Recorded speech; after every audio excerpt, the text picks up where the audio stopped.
Thank you so much for joining us today for the Dairy Matrix, More Than the Sum of Its Nutrients. We're excited to share this provocative and emerging concept that really underscores the evolution of nutrition science with you today. So we're going to jump right in after we address just a few housekeeping details. For optimal viewing, we recommend that you use Google Chrome or Firefox. And if you have any questions, please just type them into the chat box on the left-hand side, and we'll save all questions till the end of the webinar. Also, if you have any technical questions, type those into that same box and someone will respond directly to you. And if you happen to be following along on social media, please use the hashtag DairyNourishes Within 24 hours of this webinar, you should receive an email with a survey as well as continuing education certificates and other handouts. And a recording of the webinar will be available next week on usdairy.com. I did want to take just a moment to address two emails that you'll be receiving because we do get some questions about the handouts and the continuing education certificates. So yesterday around noon, you should have received an email that looked like the left-hand side of the screen. And within that, you'll see there's a section called Downloadable Files. That's where a handout of the slides for today's webinar can be found. And then tomorrow, you'll receive an email that looks like the right-hand side. And that's where you'll receive a survey to give us your feedback on the webinar, as well as let us know about future topics you might be interested in and any other questions you might have. And in addition, that email will include your continuing education certificate. And you can see that circled in the downloadable files section as well. Before we get started, I would like to acknowledge the European Milk Forum for their leadership in the concept of the Dairy Matrix with the 2016 workshop with researchers from around the globe and the subsequent publication in the American Journal of Clinical Nutrition and convenings across Europe. So we're really excited to bring that to you in the U.S., and we have some international participants today as well. But we're excited to bring the Matrix to you. And I'm thrilled to be joined by Dr. Katie Brown, Senior Vice President of Sustainable Nutrition at National Dairy Council, and Dr. Carrie Hamady, an Associate Clinical Professor in the Department of Public and Allied Health at Bowling Green State University, where she also serves as the coordinator of the Food and Nutrition Program and the director of the Undergraduate Dietetics Program. Dr. Hamady also serves as the faculty affiliate on campus for Bowling Green's End Hunger Initiative and is the former chair of Nutrition Informatics Committee at the Academy of Nutrition and Dietetics. Over the next hour, we'll take a quick look at the history of nutrition science, and then Dr. Brown will lead that portion, and then she'll dive into the food matrix and how unique combinations of nutrients and bioactives work together to impact health. And she'll also look at some specific examples of how the matrices of carrots, almonds, and dairy foods may be responsible for some unexpected results. To wrap up, Dr. Hamady will look at this provocative concept from research bench to application and help us understand how we can apply this concept in our daily work. And with that, I'm happy to hand it over to Dr. Brown. Excellent. Thank you, Sally, and thanks for everyone for joining today. Recently, Dr. Mazafarian and other colleagues published a paper about the history of modern nutrition science. And in the next few slides, I'm going to give you the Cliff Notes version of this paper because it's really important grounding for where we are in nutrition science today. It is fascinating to think about how much we've learned about nutrition in such a short amount of time. After all, the first vitamin was discovered only about a century ago. Thiamine was isolated in 1926. And by the mid-20th century, all major vitamins had been isolated, synthesized, and associated with serious deficiency diseases. It is this research that led to nutrient fortification in foods to reduce and prevent deficiencies. Two of the earliest nutrients fortified in foods were vitamin D in milk to prevent rickets and iodine in salt to prevent goiter. Interestingly, this period of discovery coincided with the Great Depression and World War II, when food shortages were a reality for millions of people. This led to even more focus on preventing deficiency diseases and the development of the recommended dietary allowances in 1943. These scientific and historical events led to the concept of food as a delivery system for isolated nutrients and calories. And I don't think we can dispute the important impact that this stage in nutrition science had on human health. During its peak in 1928, pellagra, vitamin B3 niacin deficiency, was among the top 10 causes of death in many southern states. As you can see here, there was a dramatic reduction in pellagra deaths once voluntary enrichment of bread was initiated around 1938. And then the recovering economy after World War II further improved nutritional deficiencies, and by 1960, with regulations and standards of identity for grain products, vitamin B3 deficiency was virtually eradicated in the U.S. Now, fast forward a few decades into the 1980s, modern nutrition science dove into the association of nutrients with chronic diseases such as obesity, type 2 diabetes, cardiovascular disease, and cancer. Intuitively, the focus on single nutrients in isolation that had been so successful in reducing the prevalence of nutrient deficiency diseases was now extended into chronic diseases. And therefore, fat, saturated fat, and cholesterol became the causes of heart disease, and salt the culprit for heart disease. So when nutrition science was very early, back in the early 1900s, much of what we knew about nutrition was through case study reports or correlational studies. And as nutrition science evolved over the decades and into the 1990s, we saw large nutrition studies with advanced study design, including prospective observational cohorts and randomized clinical trials. And it was during this time that we started to see some unexpected outcomes that challenged the conventional thinking of the time. Take beta-carotene, for example. You may recall that in the 1980s and 90s, epidemiological studies suggested that consuming beta-carotene in the diet was beneficial. And so clinical trials were conducted to explore further. Notably, one study looking at lung cancer gave smokers a beta-carotene supplement or a placebo. And the scientists expected a protective role of beta-carotene in the incidence of lung cancer. But to their great surprise, they found an even higher incidence of lung cancer with smokers consuming beta-carotene. This 2010 meta-analysis of 13 randomized controlled trials referenced here added to the evidence suggesting that beta-carotene supplementation should not be recommended for cancer prevention. So these findings suggest the protective effects of fruits and vegetables against cancer cannot be explained only by beta-carotene in isolation. There must be something else that comes with the food that may explain its health effects. Omega-3 fatty acid research is another example.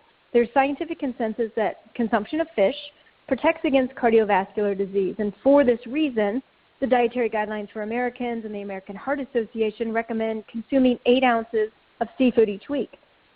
As this health effect is mainly found with the consumption of oily fish, its health effects were explained by its content of omega-3 fatty acids.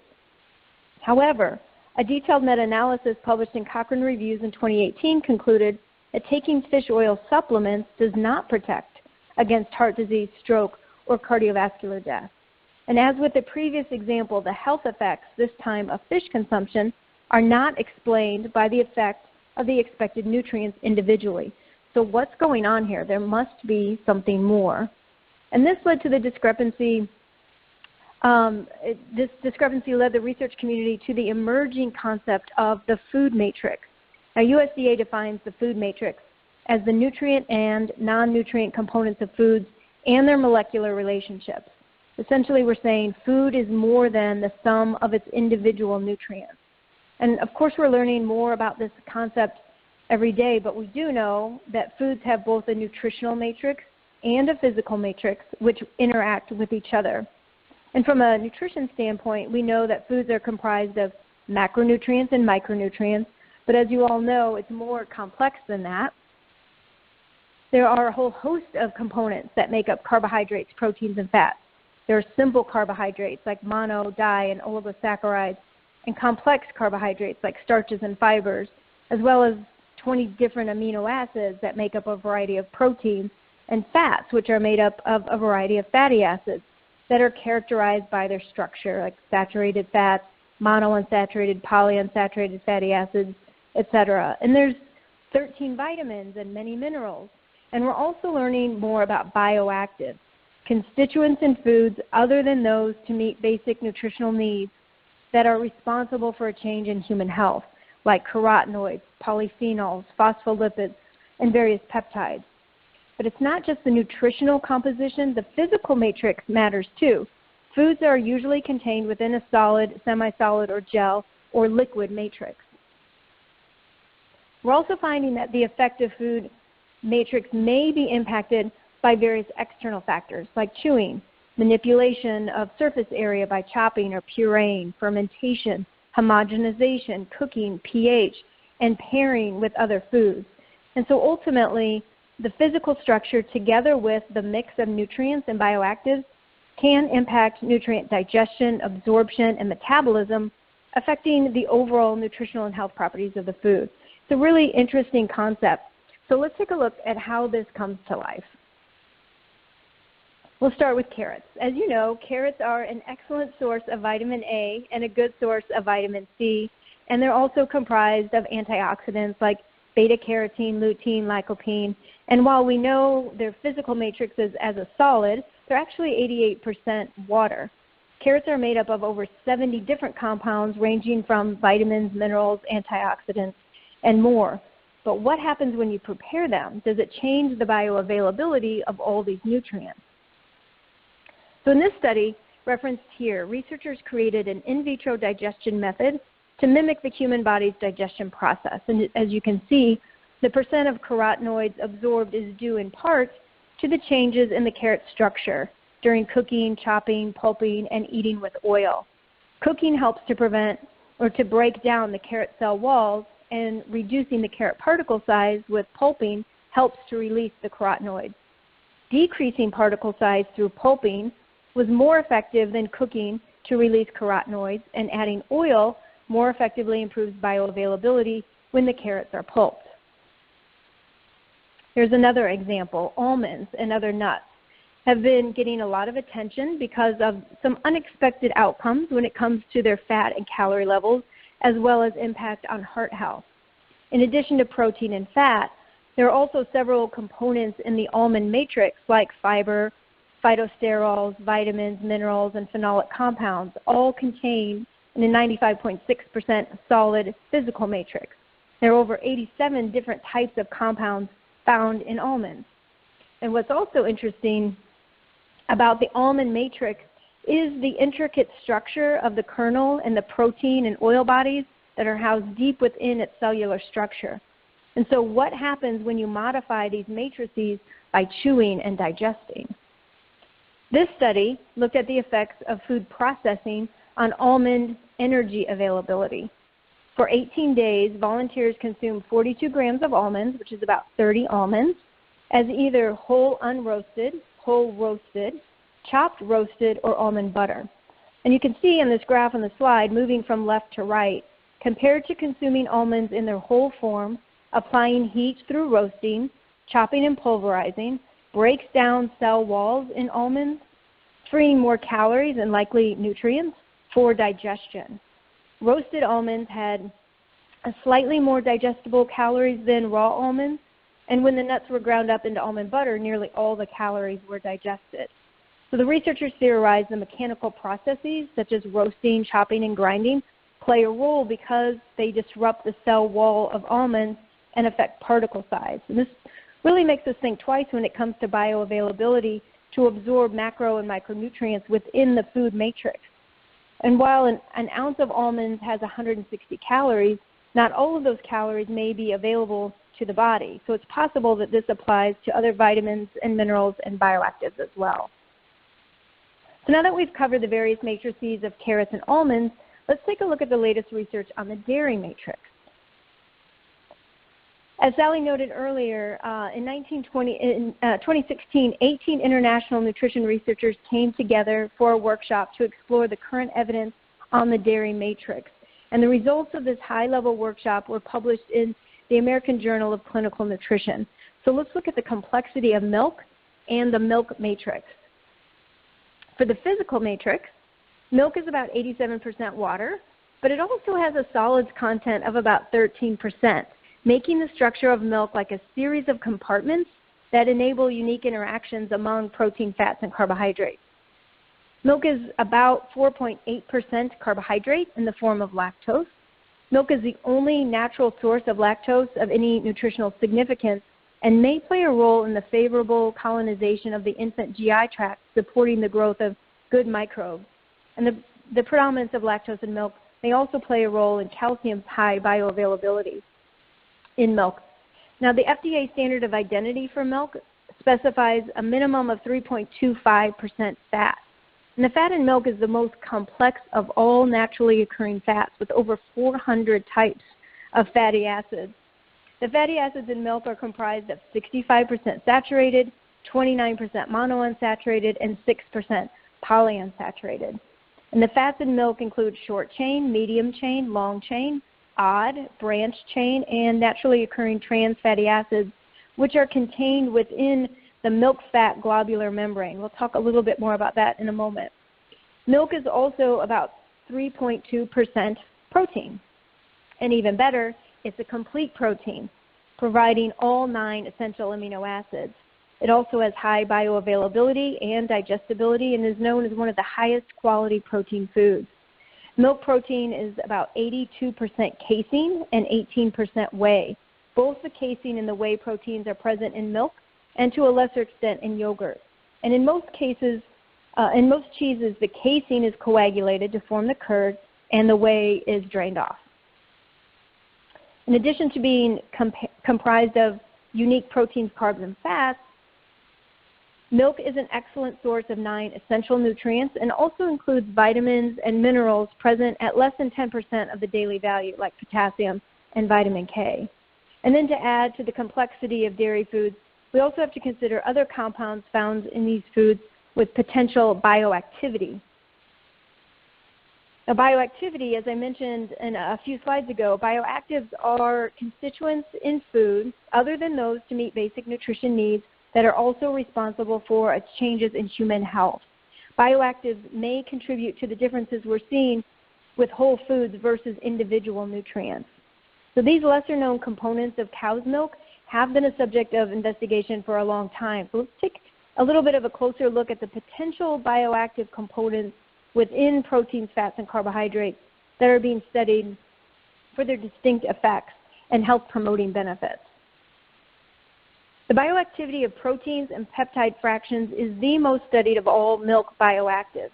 Researchers at Oregon State University have developed a comprehensive database of bioactive peptides in milk.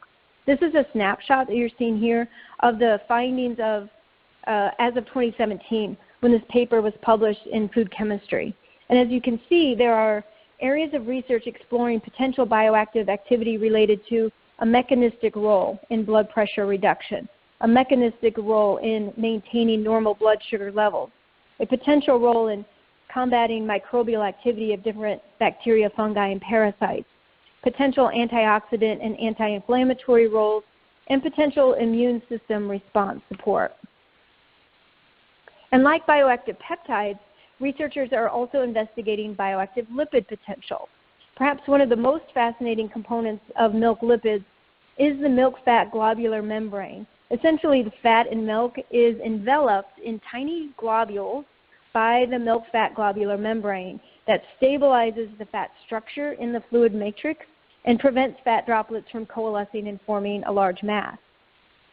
The membrane is interesting and complex because it contains a whole mixture of short, medium, and long-chain fatty acids, naturally occurring trans fatty acids, branch-chain fatty acids, and polar lipids. There's 4 overarching classes of lipids in milk, some of which have potential bioactivity, each of which may play different roles in human physiology. Short and medium-chain fatty acids, for example, already known to be easily absorbed and used for energy and potentially useful for weight management when used as a replacement for long-chain triglycerides. Naturally occurring trans fatty acids. We know that higher plasma levels of transpalmitoleic acid have been associated with lower incidence of diabetes. And branch-chain fatty acids, which are speculated to play an important role in the development of the gut microbiome. So it's important to note that much of this research was conducted in vitro and in animal studies versus humans. So, of course, more human research and large randomized control studies will be helpful to strengthen this evidence and understand it greatly. And lastly, researchers have only just begun to investigate the bioactive carbohydrates in milk. because they're difficult to isolate, making studies to date limited. So that's a quick look at the milk matrix.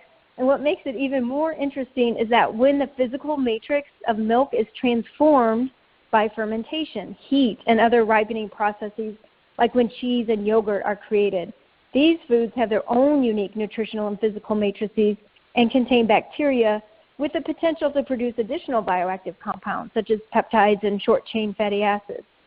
So now in the next few minutes, I'm going to share 7 intriguing studies that suggest that the matrix may be responsible for some of the unexpected results we're seeing related to milk, cheese, and yogurt. I do want to note that we're highlighting some of the scientific trends and that this deck is not a comprehensive review of the literature. So we'll start with a look at whole milk versus skim milk in markers of cardiovascular disease. So conventional thinking asserts that saturated fats, which are naturally present in dairy foods, may play a role in heart disease. But there's a growing body of evidence that suggests that eating dairy foods regardless of fat content is not associated with higher risk of cardiovascular disease or type 2 diabetes. So this randomized controlled trial divided 17 healthy adults into 2 groups and had them drink a half a liter or about 2 cups of whole milk or fat-free milk each day for 3 weeks. And they found the whole milk did not negatively impact markers of cardiovascular disease or type 2 diabetes compared to drinking fat-free milk. And the researchers theorized the matrix or the milk-fat globular membrane may be playing a role here. Quoting the authors, as you see on the lower right, the content of calcium and protein were similar in the 2 types of milk, but the whole milk has a higher content of milk-fat globular membrane, which encloses the fat. Thus, one could speculate that an expected higher LDL concentration, cholesterol concentration after whole milk consumption may be modified by the dairy matrix effect of the milk-fat globular membrane. Now let's take a closer look at cheese and cardiovascular disease outcomes. Because of its fat and sodium content, cheese is gained a reputation as a guilty pleasure sometimes. But science continues to illustrate some surprising findings when it comes to cheese. This meta-analysis of 15 prospective cohort studies included 340,000 participants, and it was conducted to evaluate the risk of total cardiovascular disease, coronary heart disease, and stroke associated with cheese consumption. And as you can see in the graph on the left and the author's conclusion on the right, this meta-analysis of prospective studies suggests a nonlinear inverse association or lower risk between cheese consumption and risk for cardiovascular disease, coronary heart disease, and stroke. And the largest risk reductions for cardiovascular disease were observed with a consumption of about 40 grams or 1.3 ounces of cheese per day. Now, this systematic review looked at 25 separate meta-analyses from 2014 to 2016 and looked at all dairy foods and chronic disease risk. Now, if you're not familiar with relative risk, it's a way to assess risk, in this case, risk for developing type 2 diabetes. As we saw in the previous slide, on this slide, no risk is defined as a relative risk of 1.0, which is where the orange arrow is pointing to. And anything that's below 1 or to the left of the line is considered a reduced risk, and anything above 1 or to the right of the line is considered a higher risk. So as you can see, all the studies that included yogurt on type 2 diabetes outcomes demonstrated a reduced risk, which included 5 separate meta-analyses, including a number of individual and observational studies. It's important to note that all types of yogurt were included, all fat levels, all sugar levels. So regardless of fat or sugar content, the health benefits of yogurt were positive for reducing type 2 diabetes risk. And these research studies were considered high quality for their study design. And you can see here that some of the growing body of evidence continues to suggest that milk and cheese consumption is also associated with a reduced risk of type 2 diabetes. Yogurt seems to be the dairy food that may perhaps have an even higher protection against type 2 diabetes, which may demonstrate the effects of the food matrix in a gel form. It could be the microorganisms, the fermentation process, the bioactives, or just the food matrix itself. These questions are interesting and remain to be answered. Now, the 5th study I want to show is a randomized control study that show that eating just 1.5 servings of low-fat yogurt per day reduced biomarkers of chronic inflammation and improved markers for gut integrity in apparently healthy women, whether they were normal weight or obese. The researchers randomized 60 normal weight and 60 obese women to eat either 12 ounces, which is 1.5 servings, of low-fat yogurt or an equivalent amount of soy pudding daily for 9 weeks. They were also instructed to eat their regular diet. Now, the interesting thing is that the yogurt in this study was Yoplait low-fat yogurt, so regular yogurt with some sugar added. Biomarkers of inflammation and gut integrity were assessed during the study, and the results showed that regularly eating yogurt reduced several markers of inflammation and improved indicators of gut integrity in both normal and obese women. These findings are important because they provide greater clarity on yogurt's links with reduced inflammation and its ability to support metabolic health. The results of this trial, in conjunction with observational evidence, highlight the value of regularly eating low-fat yogurt as part of healthy eating patterns. In fact, the researchers theorized a number of factors could have contributed to the benefits of yogurt consumption. And they quote, "Preclinical studies suggest milk oligosaccharides and lactoferrin promote intestinal barrier function and have anti-inflammatory properties. Dairy product fermentation also liberates peptides with hypotensive activity." Now, 6, a recently published prospective observational study looked at data from 147,800 participants ages 35 to 70 from 21 countries and 5 continents, and found that high consumption of dairy foods was linked to lower risk of metabolic syndrome, diabetes, and high blood pressure. Eating at least 2 servings a day of dairy was associated with a 24% lower risk of metabolic syndrome, rising to 28% lower risk for whole fat sources of these dairy foods alone compared to no dairy intake. And when we're looking at high blood pressure and diabetes, eating at least 2 servings a day of dairy was associated with 11 or 12% lower risk, rising to 13 to 14% lower risk for eating those dairy servings 3 times a day.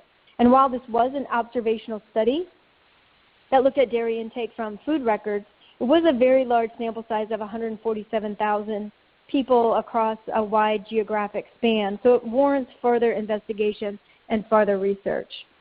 And lastly, the concept of the food matrix was further underscored in a new review paper published in the Journal of the American College of Cardiology just in June. The paper represented the evidence discussed in a February 2020 expert workshop called Saturated Fat and Health, a Nutrient or Food Approach. This group of preeminent researchers reviewed over 100 papers and concluded that the results of randomized clinical trials and observational cohort studies do not support a rationale for population-wide restriction of dietary saturated fat to a target below current intake levels. And they conclude that a food-based approach to guiding saturated fat intake is warranted, particularly since foods have a complex matrix and their health effects can't be predicted by the content of any individual nutrient.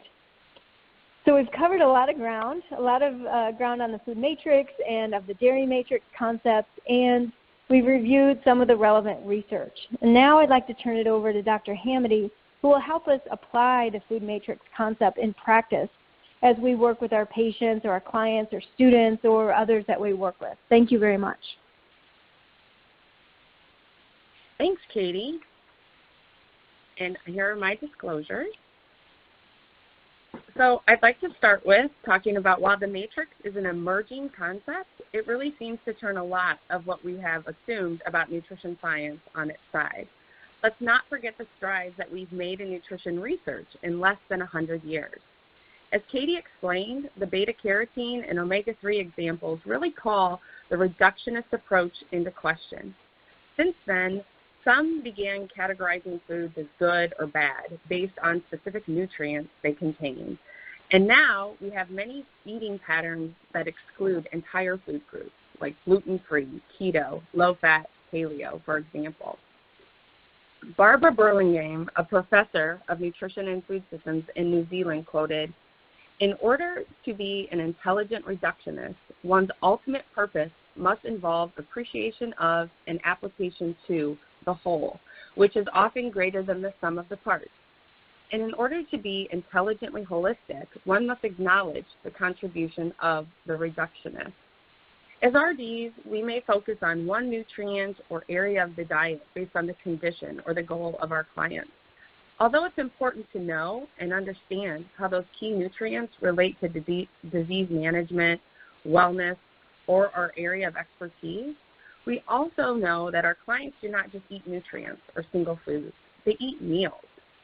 We not only need to research how different forms of that food may digest or be absorbed in the body, but research may also show us that when paired with other foods or food groups, an entirely different response is shown. The evolution of science has also led to a holistic approach that looks at the entire food relationships of dietary patterns and health. As nutrition science continues to evolve, a systems thinking approach where we look at the whole versus the sum of the parts yield additional discoveries and advances in science. So this is an exciting time for our profession, but as health and wellness professionals alike, it is important to stay curious and continue to evaluate the food debate. Whether you're a clinical dietitian, work in the fitness arena, or the commercial field, you can take these concepts and apply them to your practice. We also need to stay on top of the research and understand how to interpret what we are reading. Now more than ever before, we know that foods are complex mixtures of nutrients and bioactives with unique physical structures. And while further research is still needed, future recommendations should consider effects of whole foods alongside the effects of individual nutrients. For example, using the glycemic index, which doesn't take into account the totality of foods consumed, nor how the food is prepared. As Katie mentioned, almonds could elicit a different glycemic response depending on whether they were consumed raw or as a spread. This is why recommending individual foods based on this glycemic index may not result in the same response when eaten with a meal as most people do. This is a systems thinking approach, and one that I teach my students and my clients alike, where you look at somebody's diet meal by meal instead of food by food or day by day. The sum really is greater than the whole, and we're now seeing food-based dietary guidelines look more at healthy eating patterns and the reduction of chronic disease. Because of their complex nutrient matrix, dairy foods, such as milk, cheese, and yogurt, are foundational foods included in multiple eating patterns. These include the healthy eating patterns in the 2015 Dietary Guidelines for Americans, and as most of you know, the 2020 Dietary Guidelines for Americans were just released today. The Dietary Approaches to Stop Hypertension, or the DASH eating plan, eating patterns recommended by the American Heart Association, and guidelines from the National Osteoporosis Foundation. Due to their nutrient contribution and review of the evidence, dairy consumption is linked to lower risk for cardiovascular disease, type 2 diabetes, and improved bone health, especially in children and adolescents. As seen in the last 3 sets of Dietary Guidelines for Americans, which recommends 3 daily servings of dairy foods for people 9 years and above. So now that we've talked about food based on dietary patterns and the complexity of dairy foods, I need to mention that the same level of research has not been conducted on many of the plant-based drink alternatives. Many of our clients, and I know many of my students, enjoy and ask questions about these plant-based alternatives. These flashcards, which are available on usdairy.com, provide an at-a-glance comparison to cow's milk and some dairy alternatives. While most don't measure up, even if they did, we cannot assume that mimicking the nutritional profile of one food would also mimic the health effects of that food based on the research that has been done. In fact, in September, the Academy of Nutrition and Dietetics, the American Academy of Pediatric Dentistry, the American Academy of Pediatrics, and the American Heart Association, under the leadership of the Healthy Eating Research, collaborated to issue healthy beverage guidelines for children 5 and under when it came to plant-based non-dairy milk. And they noted that plant milk may not be nutritionally equivalent to dairy milk. because our bodies may not absorb nutrients from plant milk as well as it can from dairy milk, suggesting that it may be something to do with the matrix. Also, consensus noted plant-based dairy alternatives aren't recommended as complete substitute for dairy milk for young children for a couple of reasons. One is that the nutrient content of these milks vary widely. The other reason is that the nutrients may not be as bioavailable from plant-based alternatives to cow's milk. With the exception of fortified soy milk, these milks are not adequate nutritional substitutes for dairy milk, which has many nutrients essential for healthy growth and development. Some plant-based non-dairy milks have added nutrients such as calcium and vitamin D, but the amounts vary by type and brand. And evidence suggests that our bodies may not absorb these nutrients from plant milks, as I mentioned earlier. But in case of lactose intolerance, there are lactose-free unflavored milks widely available. And in case of milk allergies or families who choose to avoid animal products, unsweetened and fortified non-dairy milks such as soy may be a good choice. And for those who are not in this age group, if you enjoy plant-based beverages, that's fine. Just realize that they are not nutritionally equal. It's also important to note that nearly 9 out of 10 people in America fall short on the dietary guideline recommendations for vegetables and dairy, and fruit doesn't fall too far behind, as you can see on this slide. Americans are falling short, and as health professionals, we have the opportunity to help them build healthier habits. One principle I often stress with my students is to focus on what a client can add to their plate instead of always telling them what not to do or what to eliminate. So building on that principle, you can use the concept of the food matrix in your practice as a positive way to help people build healthier habits.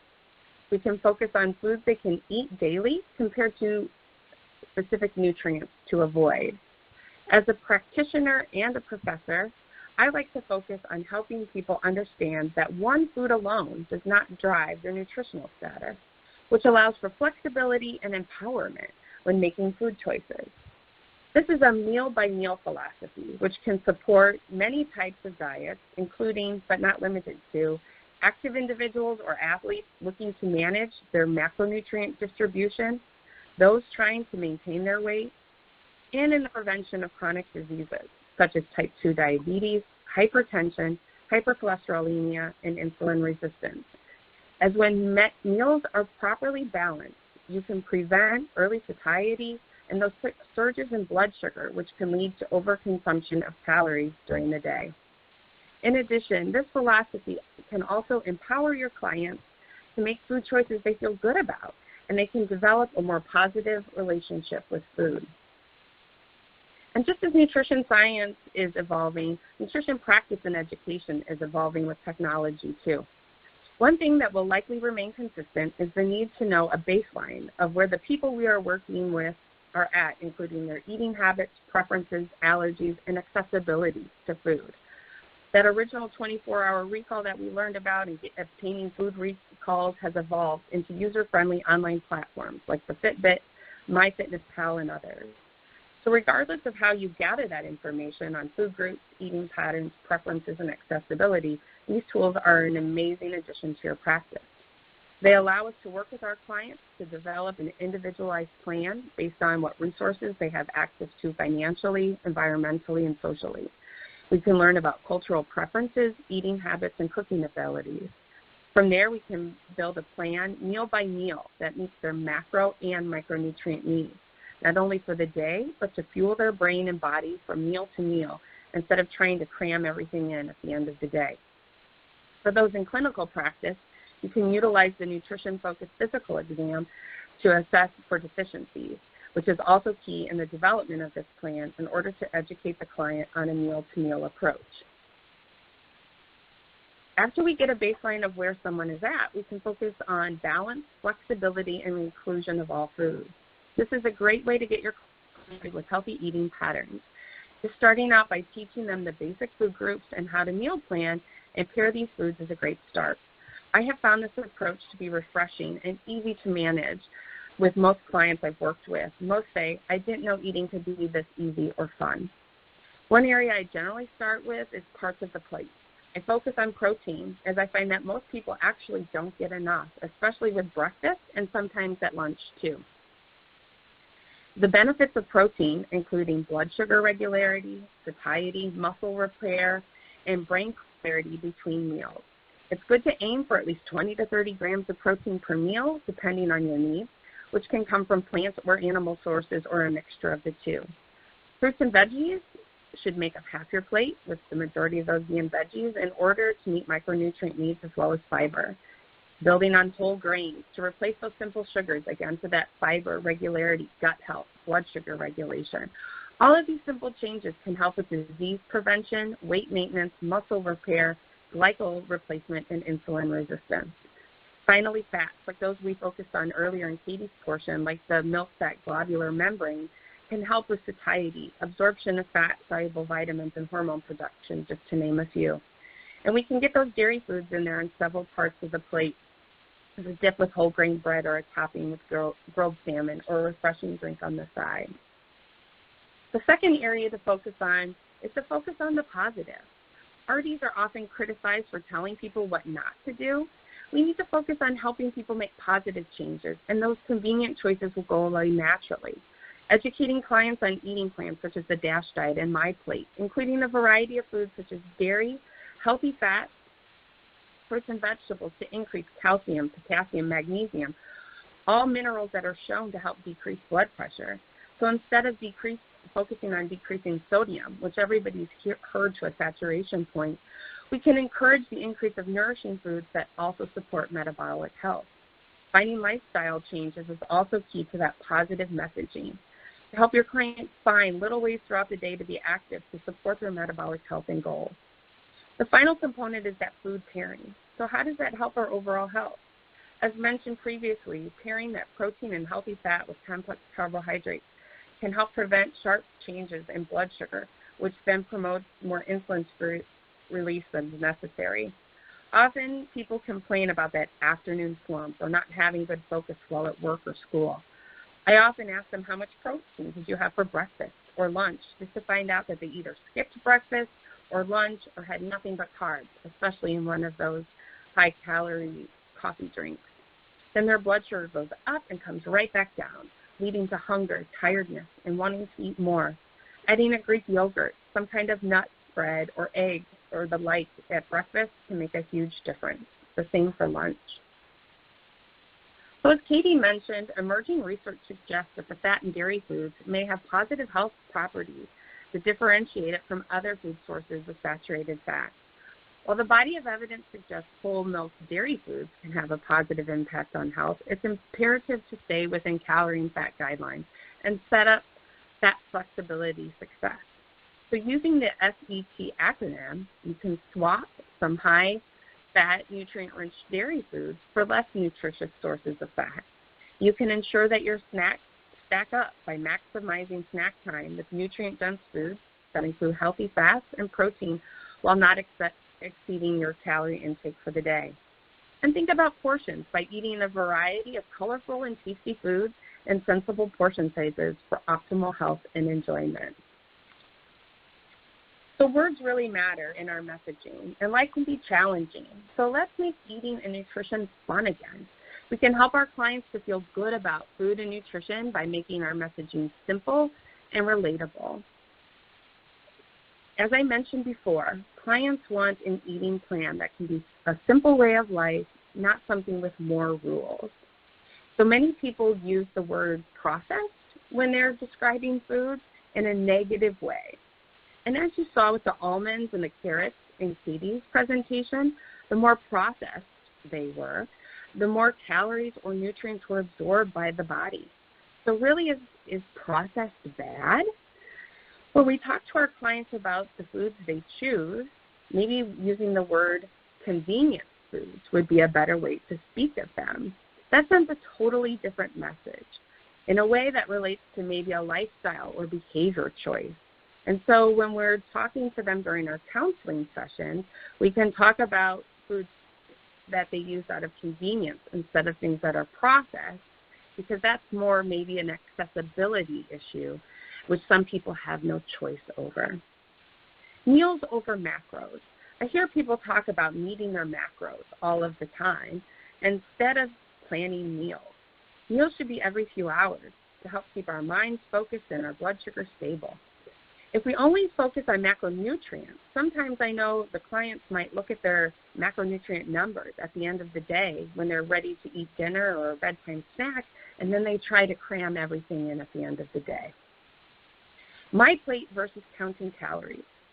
If we work with our clients to look at my plate at every meal, and they think about this picture of half the plate being fruits and vegetables, a fourth being a protein source, etc., and that is how they set their goals every meal. They're not counting calories or measuring foods out. It gives the clients a very easy visual for making changes and setting goals.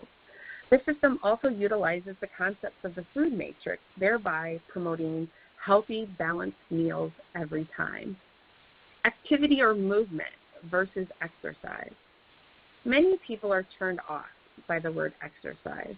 Help them to find an enjoyable movement that will increase their heart rate. Maybe now it's gardening, going out for walks, biking, those types of things. Explain why this matters and how muscle is vital to insulin sensitivity and decreasing inflammation. How many of you have actually explained the importance of muscle to your clients this way from a metabolic standpoint? You can bring it to this level, and people will truly understand, trust me. People will listen, and it motivates them to want to move more. Finally, fruits and vegetables, instead of just talking about fresh. People aren't eating them. We know this. We saw it on a slide that I presented earlier. And many people are struggling right now financially, especially with COVID. So make sure to include frozen and canned options when you're educating your clients. Accessibility and affordability should not limit someone's understanding that frozen and canned fruits and vegetable options still provide needed nutrients that they can get in their diet. When you meet your clients where they are, your outcomes will be limitless. In reality, the matrix seems complex, but it really comes back to the simplicity of pairing foods and food patterns. During last month's webinar with Toby Amador, she introduced the Have a Plant with Dairy as an easy concept to help people meet the recommended amounts of dairy foods and fruits and vegetables. You can see some of these simple and delicious food pairings here. I invite you to join in this movement on social media by sharing a picture, video, or recipe of some of your favorite food pairings and use the hashtag #HaveAPlantWithDairy. And with that, I'll turn it over to Sally. Thanks so much, Carrie. I really appreciate how you and Katie took us from how we can take this evolution of nutrition science to the plate. So you did a great job with that, and I appreciate it. But I did want to just add that oftentimes we get questions about how we balance this exciting news about dairy's contribution to health with its impact on the environment. So I just wanted to take a moment to set the record straight. About a decade ago, the Innovation Center for U.S. Dairy and expert dairy researchers conducted a life cycle assessment for milk in the U.S. And the results of this massive undertaking indicated that U.S. dairy accounts for 2% of total U.S. greenhouse gases. Relative to the nutritional contributions that dairy makes to the average U.S. diet, that footprint is relatively small. And it's because of efficiencies and best practices like precision breeding and nutrition, as well as water management and methane digesters. A recent study found that producing a gallon of milk can be produced today using 21% less land, 19% less greenhouse gas emissions, and 30% less water. And this is compared from 2007 to 2017, as you can see here on the graphic. And the U.S. dairy community is committed to continuous improvement, and studies like this one show we're making progress, but it's really not our end game. Now more than ever, our work in the environment is vital, and our commitment to it remains steadfast. And I'm excited to share that earlier this year, the dairy community announced new aggressive sustainability targets for 2050, including ambitions to become carbon neutral or better, achieving net zero or better greenhouse gas emissions, optimizing water use while maximizing water recycling, and improving water quality. And we'll be reporting out on the progress of these every 5 years. So I invite you to join us on the journey to become an environmental solution to challenges of nourishing a growing population while protecting Earth's natural resources. In conclusion, for today's webinar, I just wanted to underscore some of the main points that Carrie and Katie shared, that really we are at a super exciting time when it comes to nutrition science, and it continues to evolve. So whether we're dietitians, fitness professionals, MDs, RNs, we have a variety of health and wellness professionals on the call today. I'm super excited because I think we're at a pivotal point when it comes to nutrition science. And we're finding that foods are more than the sum of their nutrients. And specifically when we look at the dairy food matrix, it's a unique combination of nutrients and bioactives that might help explain why dairy foods are associated with positive health outcomes and unexpected results with whole-fat dairy foods. All in all, it's a food-based guidance. It's a positive and realistic approach I think we can all embrace. We've had a lot of questions in the chat box about various resources related to dairy's role in healthy food systems. And I encourage you to visit us on usdairy.com for science summaries, recipes, and a variety of other resources. In addition, many of the questions that have been coming in through the chat box may be addressed in some of the previous webinars that we've hosted over the course of the past year and a half. So you can find these topics on usdairy.com and just search webinar, and these options will pop up, and they'll address things like whole-fat dairy foods, fermented dairy foods, lactose intolerance, and dairy farming. And lastly, before we hop to questions, I want to ask you to save the date for August 5th, where in conjunction with today's dietitian, we will be sponsoring Maximizing Performance with a Plant-Rich Dairy Enhanced Approach with Marie Spano, who's the sports dietitian for the Atlanta Braves. And then we'll be continuing our Dairy Nourishes Life series in September. So really hoping that you can mark those dates on your calendars. With that, I just wanted to remind you, if you have any questions, please go ahead and enter those in the chat box on the left, and I will go to the queue.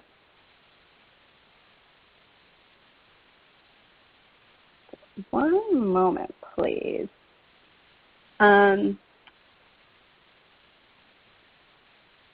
Let's see, Carrie. We have one on, should we be recommending clients to eat whole-fat dairy? And how do we promote dairy consumption in an increasingly plant-centered vegan culture? Good question. And I know some people are asking if the American Heart Association is going to change their recommendations. And I don't think that's changed yet. But I think, it's looking at the totality of the diet. And as we are trying to encourage our clients to eat more fruits and vegetables because we know that they're not, obviously those food sources are lower in fat naturally. And so incorporating full-fat dairy products into the diet is then going to help with satiety. It's going to help with blood sugar regulation. And they're still going to be able to meet our fat guidelines for percentage of fat during the day, because when we're pairing those with fruits and vegetables that are low, no-fat foods, the overall totality of the meal will still be within those American Heart Association guidelines. So I think it's, instead of just looking at the individual foods like we were talking about, it's looking at the totality of that food matrix and how does it work together with the individual person and their individual diet, meal by meal, and what are they pairing it with. So I don't think it's just to go out and say everybody should be eating this. I think it's working with your client. What do they enjoy? If they really enjoy their skim milk and that's working for them, great. If they enjoy whole milk and they feel guilty about it, I don't think they need to feel guilty about it. So it's working with that client and what their preferences are and what the rest of their diet is compromised of. But if we're encouraging them to eat more fruits and vegetables, it will be within their dietary recommendations for the day. Great. And I think, too, what you mentioned, the second part of that question in promoting dairy consumption and increasingly plant-based culture, I do love that aspect that you mentioned and Toby mentioned about have a plant with dairy. We know that we're both, people are both under-consuming dairy foods as well as fruits and vegetables. And so there's many delicious ways that we can pair those foods together in a way that is easy and accessible for folks as well. Sally, could I jump in on this one as well? Absolutely. Thanks. So, the plant-based diet discussion, continues, and I think it's an important one. We should remember that the dietary guidelines for Americans and the My Plate is a plant-based diet, right? It's plant-forward, which includes a mix of both animal-sourced foods and plant-sourced foods. And as Carrie mentioned, the DGA committee just released its scientific report today, and they continue to recommend, as they did in the 2015 dietary guidelines, 3 healthy eating patterns, including the healthy U.S., the healthy vegetarian, and the healthy Mediterranean. And all 3 of those include dairy. They include a mix of plant-based foods and include dairy in them. 3 servings for both the healthy U.S. and the healthy vegetarian, and 2 servings for the healthy Mediterranean. So there is a lot of flexibility in this and how we ensure that our patients and clients and friends and family are getting the right mix of macro and micronutrients. And really the best way to do that is through that flexibility, but ensuring that they're including the adequate sources of a variety of both plants and animal source foods to meet that right mix of macro and micronutrients. Great. Thank you for that addition. I have another one for you, Katie. They're asking, does the ultrafiltration of milk, such as Fairlife, affect the milk matrix? That's a really good question. Thank you for asking that. We do want to learn more about how the ultrafiltration process impacts the dairy matrix, because we are seeing more and more products on the market that are using this technology. And it's an emerging area of study as well. There's a lot to learn. I'm not really able to say with certainty what effect that might have, ultrafiltration, at this time, but we do know, in some of the studies that I highlighted from prospective and observational research, including utilizing data from the NHANES database, the dairy, yogurt, milk, et cetera, those foods were representative data of what people actually eat and are consuming. So we can assume that the findings in those studies reflect a natural distribution of food products consumed, which likely includes a mix of traditional and ultra processed or ultra-filtrated dairy products. Great. And then we have a few questions about lactase enzymes. So does consumption of lactase enzyme for those with LI affect the matrix? Sorry, Sally, could you ask that one more time? Sure. Does the consumption of lactase enzyme for those with LI affect the matrix? Oh, that's another good question. I think, as we looked at the studies on how bioavailability of nutrients impact nutrient availability and calorie availability to the body, we could assume that taking a lactase supplement, in the form of either a product or a pill to help improve digestibility for those who need that, might actually enhance bioavailability, absorption, et cetera. So we can't say for certain, but certainly the theory would be, the logic would be that it could have an enhanced effect. Okay. And then we had a few questions about the yogurt used in the yogurt studies, if they were flavored or plain. Oh, right. So in the various studies we presented, there was a mix of both options, which really, I think, provides a lot of opportunity for us to think about that flexibility in the diet, where whether it's a little bit of sugar added or flavored or plain, we saw a lot of positive health effects from any consumption of various types of yogurt. Great, great. Let's see. I have quite a few in the queue here. For Carrie, there's one, is it possible to reduce the symptoms of lactose intolerance by eating fermented dairy foods like yogurt? That's a great question, and I get that one a lot, and yes, very much so. So fermentation does tend to lower the lactose content, and those and like hard cheeses tend to have reduce the risk of some of the most prevalent chronic diseases too around the world. So it's great to consume those types of food. But those with lactose intolerance can tend to eat those types of foods and do okay with that.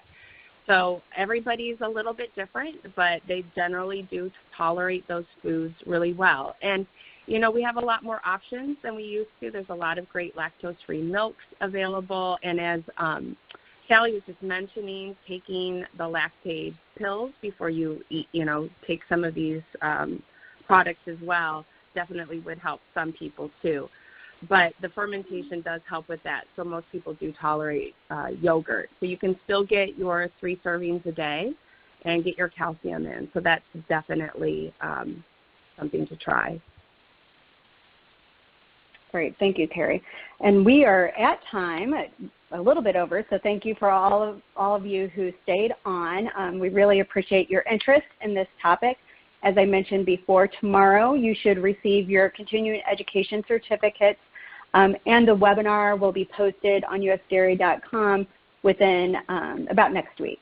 And so we also noted that some of you had problems with the handouts, so we'll look at the ability to save those to the website as well. But you'll definitely be able to download those when the webinar is archived. So thanks so much. We look forward to connecting with you during the August webinar with Marie Spanow, as well as future ones in 2020. Have a great day.